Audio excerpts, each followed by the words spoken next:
Okay, so Superman tickets just went on sale, and apparently they're doing quite well, and that's to be expected, right? Superman is a known character. This is the first time we've seen the Man of Steel on the big screen since 2022's like 11-second cameo in Black Adam, and there's been a lot of stuff that's changed since then. A lot of things have gone a little bit crazy in the world of DC, especially since the formation of DC Studios, but.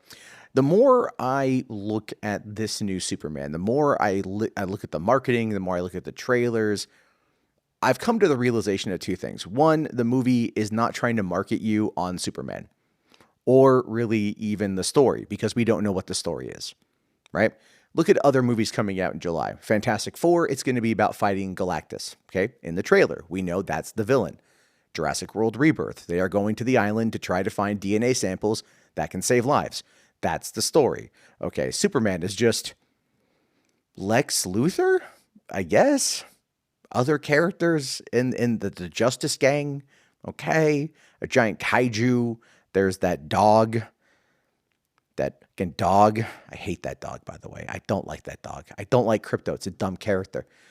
But that's the other part of it too, right? So we don't have a story. We don't know what it is. They've kept that under wraps and they're trying to sell us on the old nostalgia of the logo and the music and the character. And he's fighting Lex Luthor again, like we saw in Superman 1978, Superman 2 in 1980. If I recall, Quest for Peace, definitely Superman Returns, and definitely Batman v Superman. Obviously, we've seen the Man of Steel battle Lex Luthor so many times. And it's kind of boring at this point, right? It is boring. Just rehashing the same characters and the same villains over and over and over again is one of those things that doesn't really seem to do it for me. It might do it for you, and that's perfectly fine and perfectly valid.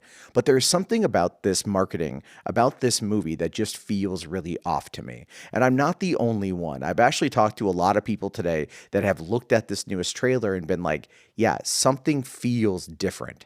It's something is off-putting. It might be the over-reliance on the CG. It might be the fact that all the flying scenes look identical to Black Adam or Guardians of the Galaxy, and it's meant to be very stylistic in a way that is probably meant to invoke the kind of familiarity that you would want to have when you are trying to Marvelify the DC brand. It just seems to me like that's what they're working on. So I don't know. I'm going to go see the movie. I've already got my early screening ticket. I dropped the $28 because IMAX was the only option available. Fine, we'll see how it is. And I'm open to having my mind absolutely changed. So let me know.